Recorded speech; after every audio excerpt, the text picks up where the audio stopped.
En 1942, la Alemania nazi controlaba gran parte del continente europeo. Mientras tanto, al otro lado del Atlántico, 130.000 personas, incluidos científicos, ingenieros y trabajadores de construcción, trabajaban con un presupuesto de 2.000 millones de dólares en un proyecto secreto que cambiaría el mundo para siempre. La mayoría de estos trabajadores desconocían el objetivo final del proyecto debido al alto nivel de secreto. Esta iniciativa sería conocida como el Proyecto Manhattan, un programa centrado en la investigación y desarrollo de las primeras armas nucleares. Desde 1942 hasta 1946, el proyecto estuvo dirigido por el general de división Leslie Groves del Cuerpo de Ingenieros del Ejército de los Estados Unidos, mientras que el físico nuclear Julius Robert Oppenheimer fue el director del laboratorio de Los Álamos, donde se diseñaron las bombas. Groves y Oppenheimer decidieron que, por razones de seguridad, necesitaban establecer un laboratorio secreto centralizado de investigación en una ubicación remota. Esto se conoció como parte del Proyecto Manhattan. Oppenheimer favoreció un sitio en Nuevo México que conocía bien, una meseta plana cerca de Santa Fe, Nuevo México, donde estaba ubicado un colegio privado para niños. El laboratorio de Los Álamos se construyó en el sitio del colegio, ocupando algunos de sus edificios. En el laboratorio, Oppenheimer reunió a los mejores físicos de la época, a quienes llamó los luminares. Inicialmente, el equipo de Los Álamos se centró en crear un arma de fisión basada en plutonio de tipo pistola, apodada Thin Man. Sin embargo, en abril de 1944, se dieron cuenta de que este tipo de plutonio tenía una alta tasa de fisión espontánea, debido al plutonio 240, lo que podía provocar una detonación prematura. Oppenheimer reorganizó el laboratorio y lideró un esfuerzo exitoso hacia un diseño alternativo propuesto por John von Neumann.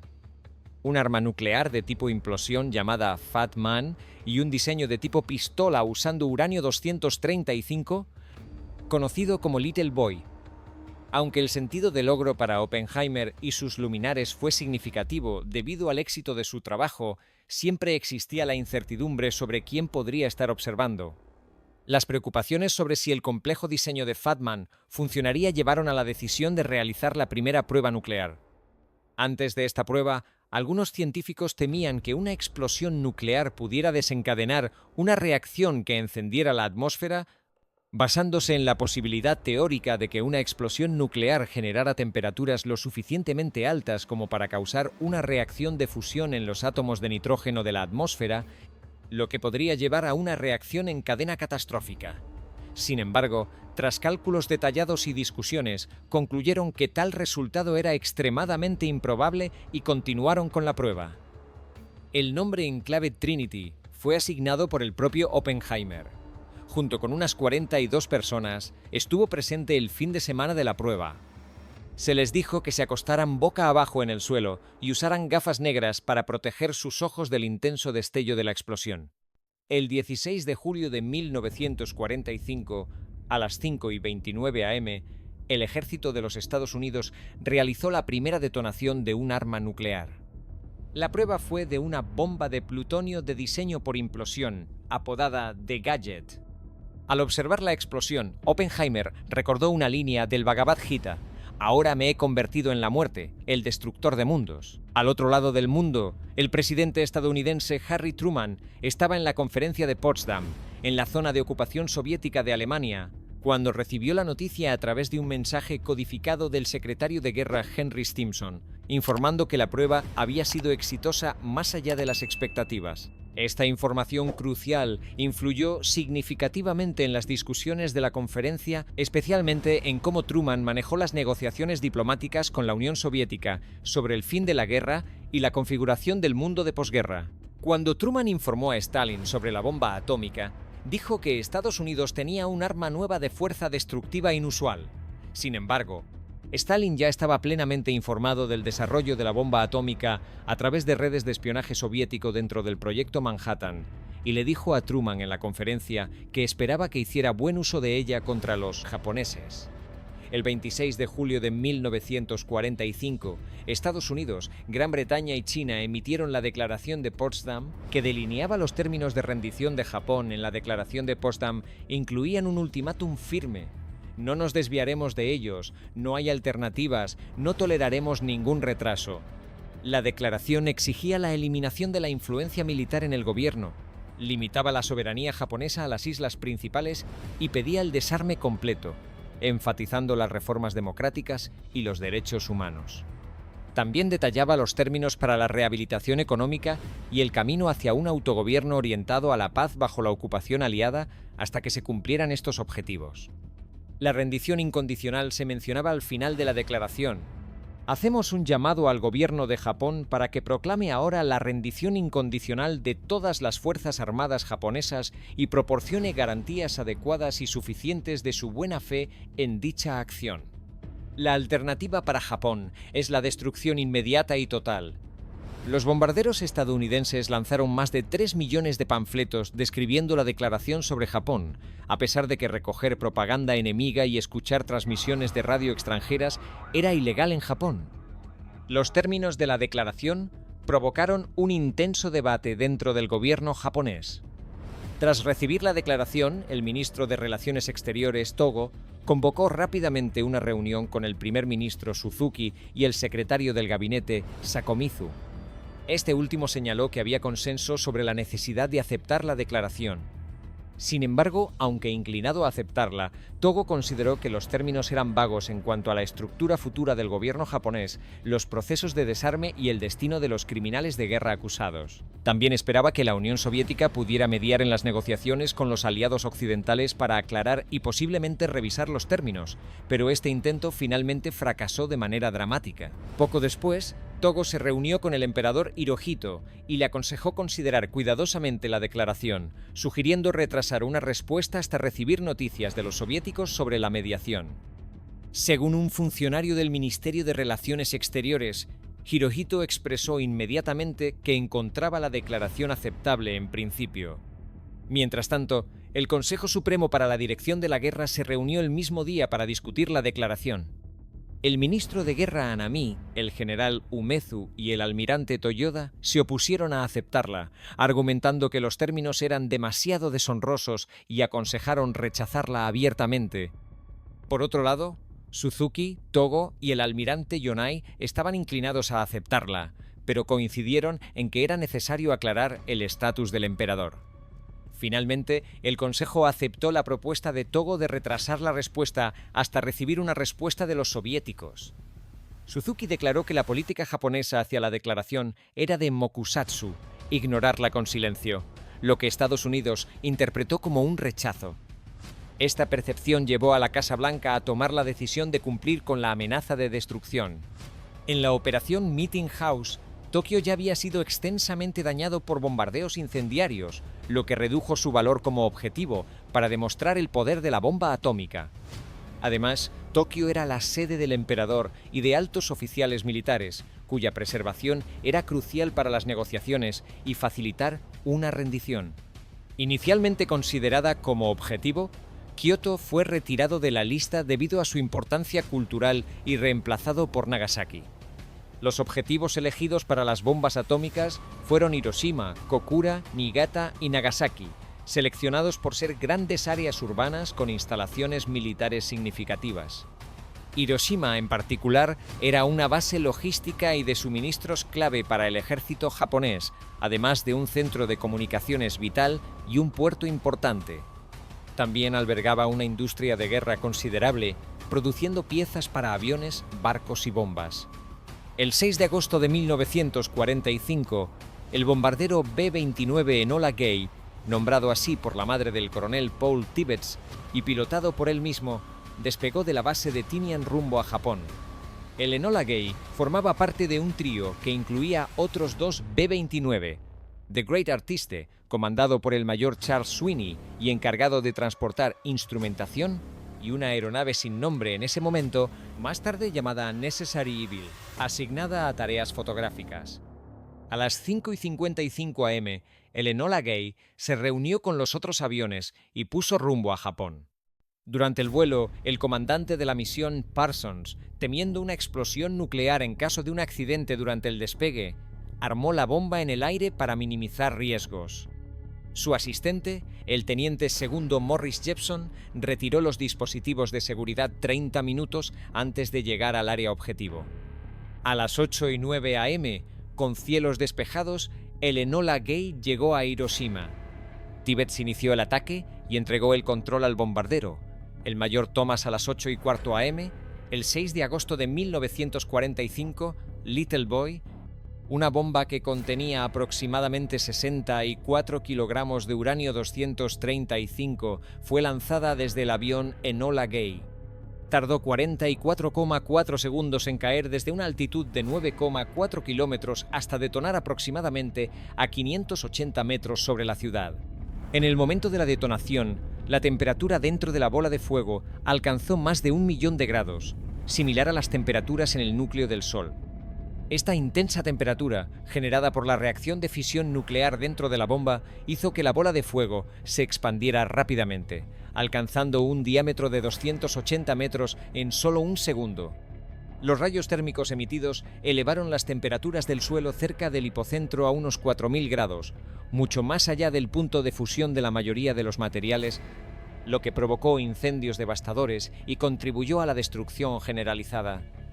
El radio de destrucción total fue de aproximadamente 1,6 kilómetros, con incendios que se propagaron en un área de 11 kilómetros cuadrados. Debido a los vientos cruzados, la bomba se desvió de su objetivo inicial, el puente Aioi, y detonó directamente sobre la clínica quirúrgica Shima, a unos 240 metros del objetivo planeado. La explosión liberó una energía equivalente a 15 kilotones de TNT. El Enola Gay permaneció en el área objetivo durante 2 minutos y estaba a 16 kilómetros del lugar cuando detonó la bomba. Solo Tibbets, Parsons y algunos miembros clave sabían la verdadera naturaleza del arma. El resto de la tripulación simplemente fue advertido de esperar un destello cegador y se les proporcionaron gafas oscuras para protegerse.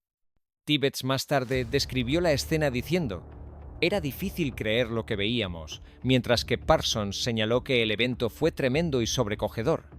En el suelo, los supervivientes describieron un destello brillante de luz, seguido de un estruendo ensordecedor. Mientras salían de entre las ruinas, se dieron cuenta de que toda la ciudad había sido atacada simultáneamente. Un operador de la Corporación de Radiodifusión de Japón en Tokio notó que la estación de Hiroshima había dejado de transmitir. Intentó restablecer la conexión mediante otra línea telefónica, pero también falló. Unos 20 minutos después, el Centro de Telégrafos Ferroviarios en Tokio se dio cuenta de que la línea principal había dejado de funcionar al norte de Hiroshima. Informes no oficiales de una explosión masiva comenzaron a llegar desde pequeñas estaciones ferroviarias a unos 16 kilómetros de la ciudad, y todos fueron transmitidos al Estado Mayor del Ejército Imperial japonés. Varias bases militares intentaron repetidamente contactar la estación de control del ejército en Hiroshima, pero no obtuvieron respuesta. El Estado Mayor, desconcertado, envió a un joven oficial a investigar. Inicialmente, se creyó que la explosión era un rumor. Después de 3 horas de vuelo hacia Hiroshima, el oficial y su piloto vieron una gran nube de humo proveniente del incendio masivo causado por la bomba. Al sobrevolar la ciudad, observaron el alcance total de la destrucción antes de aterrizar al sur de Hiroshima. Tokio se enteró oficialmente de que la ciudad había sido destruida por una nueva arma gracias al anuncio del presidente Harry Truman, 16 horas después del ataque, en su declaración en la que Truman expresaba que estaba agradecido a la providencia de que el proyecto de bomba atómica alemán había fracasado y que Estados Unidos y sus aliados hayan gastado $2.000 millones en la mayor apuesta científica de la historia, y advirtió que si no aceptan ahora nuestros términos, pueden esperar un reinado de ruina desde el aire como nunca se ha visto en esta tierra. Resultó en aproximadamente 126.000 muertes, de las cuales 20.000 eran soldados y 106.000 civiles. El almirante Toyota, jefe del Estado Mayor General de la Marina, especuló que no se podrían preparar más de 1 o 2 bombas adicionales, por lo que decidieron soportar los ataques restantes, reconociendo que habría más destrucción, pero que la guerra continuaría. Esta comunicación fue interceptada por los rompecódigos mágicos estadounidenses. Dado que no había indicios de que Japón se rindiera, se decidió seguir adelante con el plan de lanzar otra bomba atómica. El mundo notará que la primera bomba atómica fue lanzada sobre Hiroshima, una base militar, el 7 de agosto de 1945. Al día siguiente de la destrucción de Hiroshima, el doctor Yoshio Nishina, un destacado físico japonés, junto con otros científicos atómicos, llegaron a Hiroshima para examinar los daños. Confirmaron que la ciudad había sido destruida por una bomba atómica y reportaron sus hallazgos al gabinete en Tokio. A pesar de esto, el gabinete decidió continuar la guerra, una decisión que también fue interceptada por los rompecódigos mágicos estadounidenses.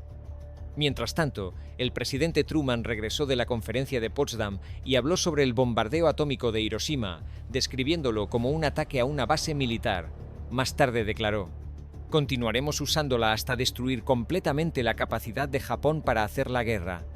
Sin señales de rendición por parte de Japón, se tomó la decisión de atacar otra ciudad. El 9 de agosto de 1945, a las 3:47 am, el B-29 Superfortress Boxcar, comandado por el mayor Charles Sweeney, despegó de la isla de Tinian con la bomba de plutonio Fat Man a bordo. El plan de la misión era casi idéntico al de Hiroshima, con 2 B-29, incluido el Enola Gay, volando una hora antes como aviones meteorológicos. El Boxcar estaba acompañado por 2 aviones de observación, The Great Artiste y Big Sting. El objetivo principal era Kokura, conocida por su arsenal y la producción de equipos militares, con Nagasaki como objetivo secundario. Sweeney despegó con la bomba ya armada, pero con los enchufes de seguridad eléctricos aún activados. Durante la inspección previa al vuelo, el ingeniero de vuelo informó a Sweeney que la bomba de combustible del avión estaba fallando. Reemplazar la bomba llevaría horas, y trasladar la Fat Man a otro avión sería igual de lento y peligroso, ya que la bomba estaba activa. Por lo tanto, Tibbets y Sweeney decidieron continuar la misión con el Boxcar. Los observadores en los aviones meteorológicos informaron que ambos objetivos, Kokura y Nagasaki, estaban despejados. Cuando el Boxcar llegó al punto de reunión sobre la isla Yakushima, The Great Artiste se unió poco después. Sin embargo, el Big Sting no logró llegar al punto de encuentro porque volaba mucho más alto de lo debido y no realizaba círculos cerrados sobre Yakushima como se había acordado. Aunque al Boxcar se le ordenó no esperar más de 15 minutos, permaneció en el punto de reunión durante 40 minutos antes de partir hacia el objetivo principal. El retraso en el punto de encuentro permitió que nubes y humo de incendios provocados por un bombardeo masivo en Yahata el día anterior oscurecieran Kokura. Además, las acerías de Yahata quemaron intencionalmente alquitrán para producir humo negro, cubriendo el 70% del área y bloqueando el punto de mira. Durante los siguientes 50 minutos, se realizaron 3 pasadas sobre Kokura, consumiendo combustible y exponiendo al avión a defensas pesadas, pero el bombardero no pudo realizar un lanzamiento visual. Para la tercera pasada, el fuego antiaéreo japonés se acercaba peligrosamente. Con el combustible agotándose debido a la falla de la bomba, el Boxcar y The Great Artiste se dirigieron al objetivo secundario, Nagasaki. El término suerte de Kokura surgió de esta misión, destacando cómo la mala visibilidad debido al clima y el humo salvó a la ciudad de la bomba atómica. La tripulación decidió que, si Nagasaki estaba cubierta al llegar, llevarían la bomba a Okinawa y la arrojarían al océano si era necesario. A las 7:50 am, el Boxcar en la hora japonesa se emitió una alerta de ataque aéreo en Nagasaki, pero se dio la señal de todo despejado a las 8:30 am, cuando solo se avistaron 2 B-29 Superfortress. A las 10:53 am, los japoneses asumieron que los aviones estaban realizando solo un reconocimiento, por lo que no se emitió más alarma. Unos minutos después, a las 11 am, hora japonesa, The Great Artist lanzó instrumentos atados a 3 paracaídas. Estos instrumentos contenían una carta no firmada dirigida al profesor Sagan, un físico de la Universidad de Tokio que había estudiado con 3 de los científicos responsables de la bomba atómica en la Universidad de California, Berkeley. La carta le instaba a informar al público sobre los peligros de estas armas de destrucción masiva. A las 11:01 am, mientras el Boxcar se acercaba a Nagasaki, una apertura en las nubes permitió al bombardero avistar visualmente el objetivo, como se había ordenado. La bomba Fat Man, que contenía aproximadamente 5 kilogramos de plutonio, fue liberada sobre el valle industrial de la ciudad. Detonó 47 segundos después, a las 11:02 am, aproximadamente a 503 metros sobre el suelo. La explosión ocurrió casi directamente sobre una cancha de tenis, a medio camino entre dos objetivos industriales significativos, Mitsubishi Steel and Arms Works, al sur, y el Arsenal de Nagasaki, al norte. Este lugar estaba a casi 3 kilómetros al noroeste del hipocentro planeado. La explosión liberó una energía equivalente a 21 kilotones de TNT. Debido a la disposición geográfica de Nagasaki, con el valle de Urakami actuando como una barrera natural, una gran parte de la ciudad quedó protegida de la fuerza total de la explosión por las colinas circundantes. Sin embargo, la devastación dentro del radio de la explosión fue inmensa. La bola de fuego inicial alcanzó temperaturas de varios millones de grados Celsius, incinerando instantáneamente todo en un radio de 1 milla. La onda de choque y el calor intenso provocaron incendios generalizados y destrucción, arrasando edificios e infraestructura. La explosión también produjo radiación letal, contribuyendo a víctimas inmediatas y de largo plazo. El Boxcar y su avión de apoyo, The Great Artist, abandonaron rápidamente la zona tras liberar la bomba. Mientras tanto, el Big Sting, que se había separado anteriormente, avistó la explosión desde una distancia de 160 kilómetros y voló al lugar para observar las secuelas. El número inmediato de muertos se estimó entre 40.000 y 75.000 personas, con decenas de miles más falleciendo debido a heridas y efectos de la radiación en los meses y años posteriores. Tras el bombardeo de Hiroshima, se estima que unas 200 personas buscaron refugio en Nagasaki, solo para soportar otra explosión atómica. Estas personas fueron conocidas como dobles sobrevivientes. 9 de ellos afirmaron haber estado en la zona de explosión en ambas ciudades. Tsutomu Yamaguchi fue el primer sobreviviente oficialmente reconocido de ambos bombardeos. Se confirmó que estaba a 3 kilómetros del epicentro en Hiroshima, en un viaje de negocios, cuando detonó la bomba. Sufrió graves quemaduras en su lado izquierdo y pasó la noche en Hiroshima. Llegó a su ciudad natal, Nagasaki, el 8 de agosto, un día antes del bombardeo, y estuvo expuesto a radiación residual mientras buscaba a sus familiares. Solo unas horas antes de que el Boxcar despegara en la medianoche del 9 de agosto, hora japonesa, el ministro de Asuntos Exteriores soviético, Molotov, informó a Tokio sobre la anulación unilateral por parte de la Unión Soviética del Pacto de Neutralidad Soviético-Japonés. A las 2:02 am, las fuerzas soviéticas de infantería, blindados y aérea lanzaron la ofensiva estratégica de Manchuria. 4 horas después, llegó a Tokio la noticia de la declaración oficial de guerra por parte de la Unión Soviética, destruyendo la última esperanza del gobierno japonés de una mediación soviética. Sin embargo, el liderazgo militar japonés comenzó a prepararse para imponer la ley marcial en la nación, con el apoyo del ministro de Guerra, Anami, para evitar que alguien intentara hacer la paz. Esto ocurrió solo horas antes de que el Boxcar lanzara la bomba Fat Man. Los 6 grandes, los principales líderes del gobierno y el ejército japonés, se reunieron formalmente la mañana del 9 de agosto de 1945 para abordar la situación. El gabinete completo se reunió a las 2:30 p.m. y pasó la mayor parte del día debatiendo la rendición. Anami reconoció que la victoria era improbable, pero abogó por continuar la guerra. Durante la reunión, se discutieron tanto el bombardeo de Hiroshima como la invasión soviética de Manchuria, pero fueron interrumpidos por la noticia del bombardeo atómico de Nagasaki. La reunión terminó a las 5:30 p.m. sin llegar a una decisión.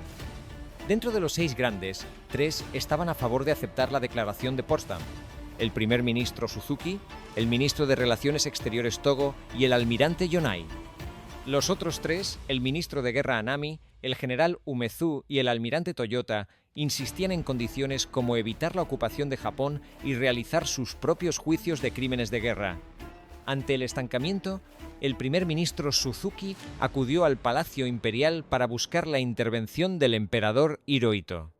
Se convocó una conferencia imperial tarde el 9 de agosto y continuó hasta las primeras horas del 10 de agosto. Esto fue un paso significativo y sin precedentes, ya que el emperador tradicionalmente no intervenía directamente en decisiones políticas. Durante la conferencia se presentaron los argumentos de ambas partes. Finalmente, Hirohito expresó su deseo de terminar la guerra, afirmando que Japón debía soportar lo insoportable para prevenir más destrucción y sufrimiento. Apoyó aceptar la declaración de Potsdam con la única condición de preservar el Kokutai, la institución imperial. El 14 de agosto, Hirohito grabó su anuncio de capitulación. Ese mismo día, Anami firmó el documento de rendición junto con el resto del gabinete y se suicidó seppuku en la madrugada siguiente. En su nota de suicidio escribió: «Con mi muerte, humildemente pido disculpas al emperador por el gran crimen. Japón se rindió oficialmente a los aliados el 15 de agosto de 1945. La firma formal de los documentos de rendición tuvo lugar el 2 de septiembre de 1945 a bordo del USS Missouri en la bahía de Tokio. En 1959, el general Tibbets, piloto del Enola Gay que lanzó la bomba atómica sobre Hiroshima, se reunió con el capitán Fuchida, el oficial japonés que lideró el primer ataque a Pearl Harbor. Durante la conversación, Tibbets le dijo a Fuchida: «Nos sorprendiste en Pearl Harbor», a lo que Fuchida respondió: «¿Qué crees que nos hiciste en Hiroshima?». Fuchida agregó: «Hiciste lo correcto». ¿Sabes cómo era la actitud japonesa en ese momento? ¡Qué fanáticos éramos! Hombres, mujeres y niños habrían resistido esa invasión con palos y piedras si fuera necesario. ¿Puedes imaginarte la masacre que habría sido invadir Japón? Habría sido terrible. ¿Los japoneses saben más sobre eso de lo que el público estadounidense sabrá jamás? Hiro Onoda, un soldado japonés, es conocido por su increíble historia de lealtad y supervivencia, ya que se negó a rendirse casi 30 años después del final de la Segunda Guerra Mundial. Onoda era un oficial de inteligencia del ejército imperial japonés, estacionado en la isla Lubang en Filipinas cuando la guerra terminó en agosto de 1945. Onoda y su pequeño grupo de soldados no sabían o se negaban a creerlo. Inicialmente, encontraron un folleto en octubre de 1945 anunciando la rendición de Japón, pero lo descartaron como propaganda aliada. El punto de inflexión llegó en 1974, cuando el gobierno japonés localizó al antiguo oficial al mando de Onoda, el mayor Taniguchi, quien viajó a Lubang para relevar formalmente a Onoda de sus deberes. El 9 de marzo de 1974, Taniguchi entregó personalmente las órdenes a Onoda, convenciéndolo de que la guerra había terminado.